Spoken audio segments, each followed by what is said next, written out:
Hello students, कैसे हो? आशा करता हूँ ठीक ही होंगे। तो आज हम कक्षा 10 फिजिक्स का एक टॉपिक पढ़ेंगे जिसका नाम है वि- विशिष्ट प्रतिरोध। हमने इसमें वैद्युत धारा में वैद्युत प्रतिरोध को पढ़ लिया है। अब इसमें है आगे विशिष्ट प्रतिरोध। क्या है विशिष्ट प्रतिरोध? सबसे पहले विशिष्ट प्रतिरोध पढ़ने से पहले हम जानते हैं प्रतिरोध के बारे में। यानी प्रतिरोध जो है वो किन किन बातों पर निर्भर करता है। प्रतिरोध जो आर होता है, प्रतिरोध आर तार की लंबाई,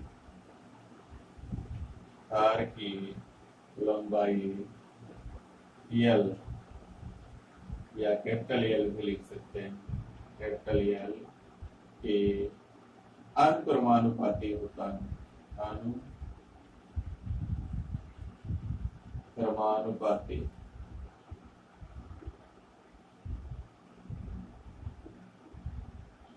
अनुक्रमानुपाती होता है।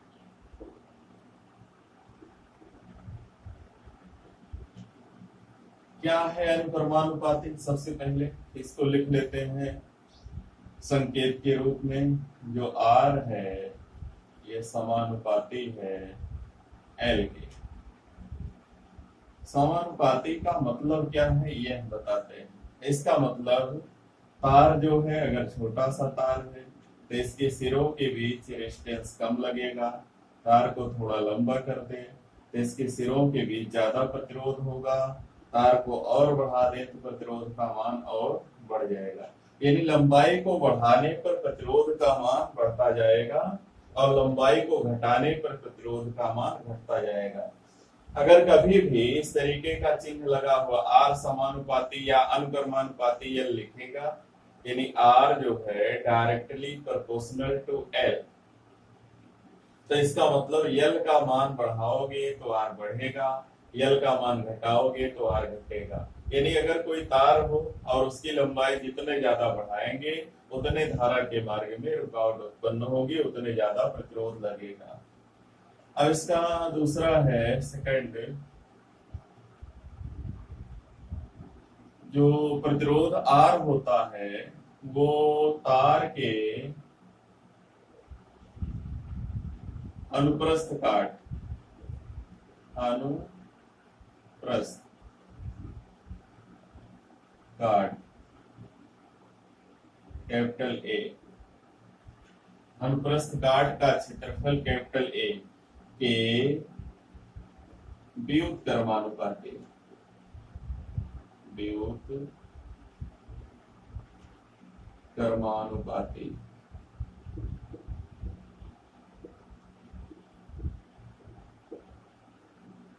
होता है।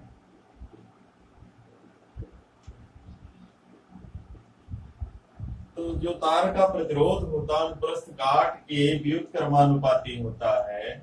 तो हम यहां से लिख सकते आर व्युत क्रमानुपाती का कोई चिन्ह नहीं, समानुपाती लगाते हैं और यहाँ इसको रिवर्स कर देते हैं, यानी ए का 1/a लिख देते हैं। पढ़ेंगे आर व्युत क्रमानुपाती ए या आर समानुपाती 1/a। इसको मान ले क्वेश्चन नंबर 2। यानी जितने हम तार अनुप्रस्थ काट हमने बताया था, ये वाला ऐसे सीधे काट दें, ये जो भाग दिखता है समतल, इसको अनुप्रस्थ काट कहते हैं। तो ये जितने ज्यादा मोटा होगा इसका मान जितने ज्यादा बढ़ेगा, जितने मोटाई बढ़ेगी उतने आर का मान कम होगा। किसी भिन्न का हर जब बड़ा होता है तो वो भिन्न छोटी हो जाती है। ए का मान बढ़ने पर आर का मान घटेगा और ए का मान घटने पर आर का मान बढ़ेगा। और तीसरा है नंबर 3, ताप के बढ़ने पर रेजिस्टेंस बढ़ जाता है। ताप के समानुपाती होता है। ताप वृद्धि, ताप वृद्धि या कमी, कुछ भी, ताप ही लिख लें। ताप के समानुपाती या अनुक्रमानुपाती होता है, अनुक्रमानुपाती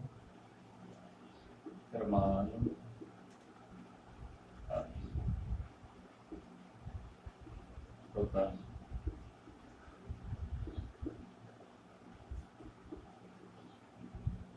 तो अगर ताप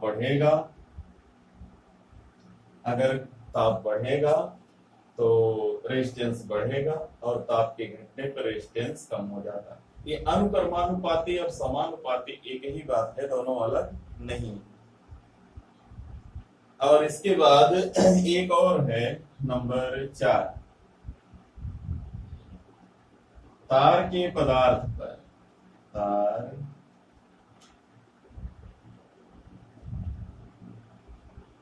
के पदार्थ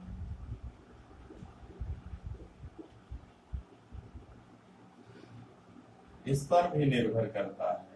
इसका मतलब है कि अगर हम मान लो लोहे का तार ले लें तो रेजिस्टेंस दूसरा होगा, चांदी का तार ले लें तो रेजिस्टेंस दूसरा होगा, तांबे का तार ले लें तो रेजिस्टेंस दूसरा होगा। यानी तार किस पदार्थ का बना हुआ प्रतिरोध उस पर भी निर्भर करता है। तो हम यहाँ से दो नियम जिनमें हमने ये संकेत लिखे हैं इनका प्रयोग करेंगे समीकरण 1 और 2 का। समीकरण 1 व 2 से, समीकरण 1 व 2 से हम देखेंगे R जो है समानुपाती है, दोनों को एक साथ लिखते हैं, R समानुपाती L/A। और हमने पढ़ा है कि जब समानुपाती चिन्ह को हटाते हैं तो R बराबर, तो ये कांस्टेंट आ जाएगा यहाँ, जिसको हम पढ़ेंगे रो, बिल्कुल P की तरह होगा। P में इस तरीके से ऊपर यहाँ कोना होता है, इसमें कोना नहीं होता है, तो रो इंटू L/A।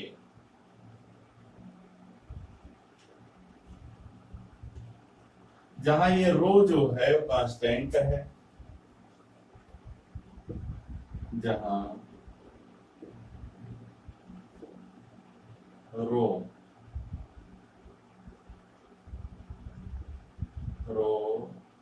एक नियतांक है,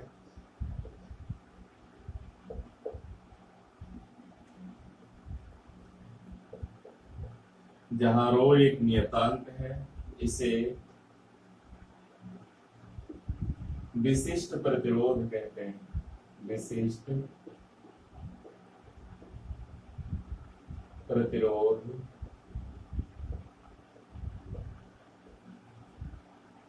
कहते हैं।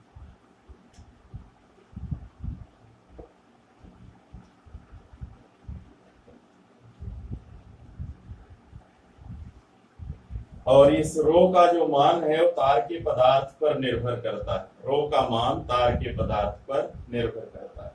तो इस तरीके से हम विशिष्ट प्रतिरोध को निकाल सकते हैं। अगर इस सूत्र से विशिष्ट प्रतिरोध रो बराबर निकाला जाए, उपरोक्त सूत्र से, उपरोक्त सूत्र से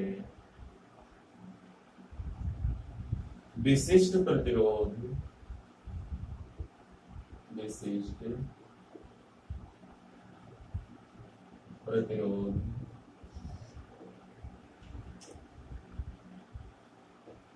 रो is equal to R into A by L।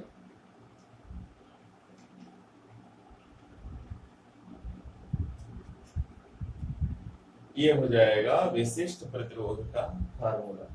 विशिष्ट प्रतिरोध rho is equal to RA/L।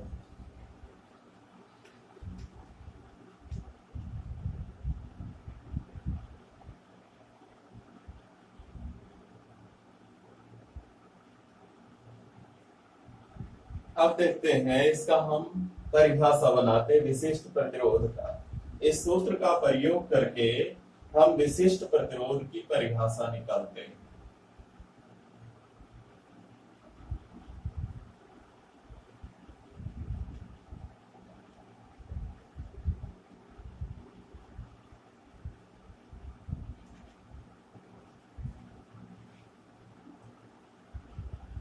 देखते हैं, ये जो हमने सूत्र पढ़ा, rho is equal to R into A by, ये सूत्र हमने निकाल लिया विशिष्ट प्रतिरोध का। अब इसी सूत्र से हम डेफिनेशन निकालते हैं। इस सूत्र में यदि L का मान 1 मीटर, यदि L बराबर 1 मीटर, A बराबर 1 वर्ग मीटर, क्योंकि क्षेत्रफल है तो 1 मीटर स्क्वायर, तो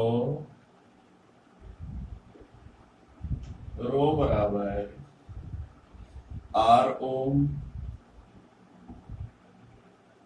गुणे 1 मीटर स्क्वायर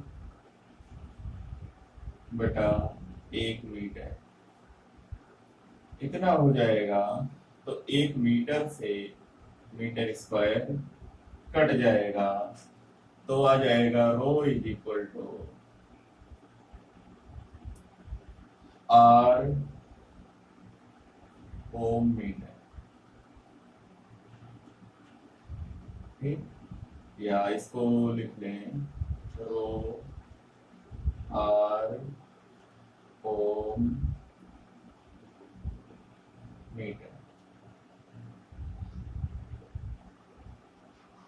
तो यहां से हम डेफिनेशन बनाएंगे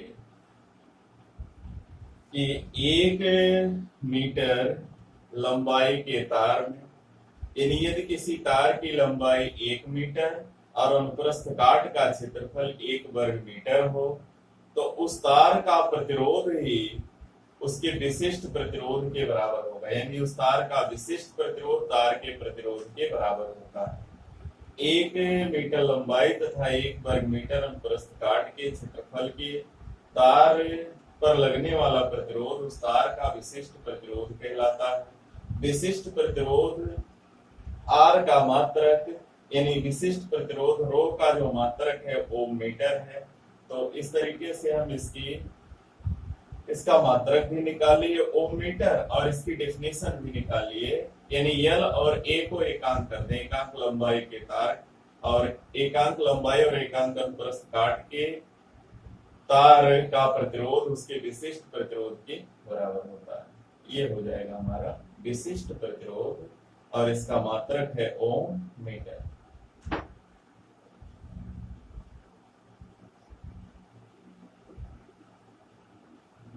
आगे देखते हैं। अब इसके बाद है सेल का आंतरिक प्रतिरोध। सेल का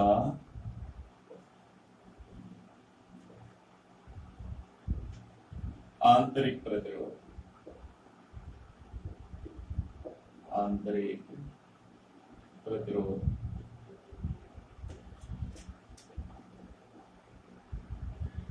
internal resistance of a cell, जिसे हमने पढ़ा था कि जब हम कोई वैद्युत परिपथ को बैटरी से जोड़ते हैं, ये हमारा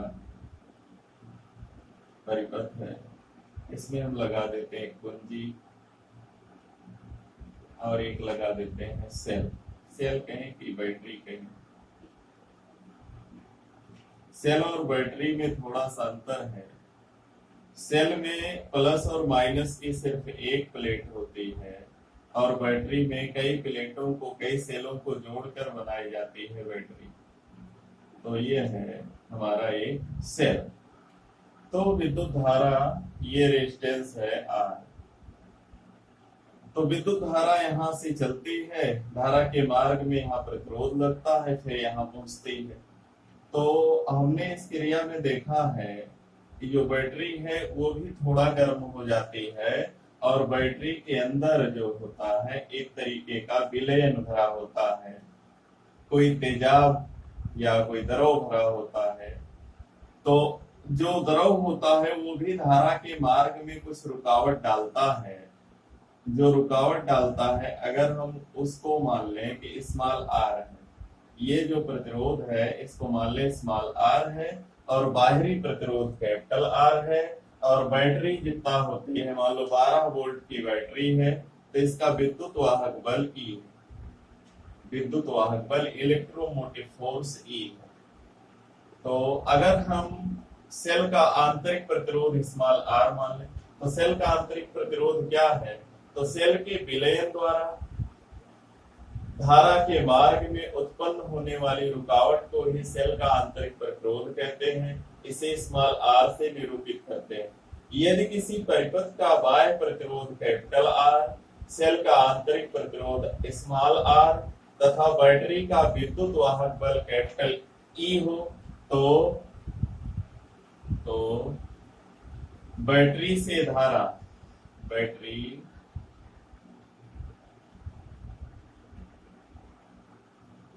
से प्राप्त विद्युत धारा, विद्युत धारा, अगर धारा को I से लिखा जाए तो होगा E by capital R plus small r. ये होता है सेल का आंतरिक और बाह्य प्रतिरोध, और सेल का विद्युत वाहक बल मालूम हो तो हम इसमें प्रवाहित धारा I को ज्ञात कर सकते हैं, धारा I का मान निकाल सकते हैं। तो इसमें सबसे पहले हम कहेंगे कि सेल का आंतरिक प्रतिरोध क्या है। तो सेल के विलयन द्वारा धारा के मार्ग में उत्पन्न होने वाली रुकावट को ही सेल का आंतरिक प्रतिरोध कहते हैं। इसे स्मॉल आर से प्रदर्शित करते हैं। यदि किसी परिपथ का बाह्य प्रतिरोध कैपिटल आर, सेल का आंतरिक प्रतिरोध स्मॉल आर तथा सेल का विद्युत वाहक बल कैपिटल ई हो, तो सेल से प्राप्त विद्युत धारा I बराबर E by R plus r, E by R plus r. तो इसका मात्रक E का मात्रक वोल्ट विद्युत वाहक बल का, और R का ओम, वोल्ट प्रति ओम, इसको हम एम्पियर के नाम से जानते हैं। धारा का मात्रक एम्पियर है। ये हो गया सेल का आंतरिक प्रतिरोध। अब इसके बाद है प्रतिरोधों का संयोजन, जिसका अध्ययन हम अगली वीडियो में करेंगे।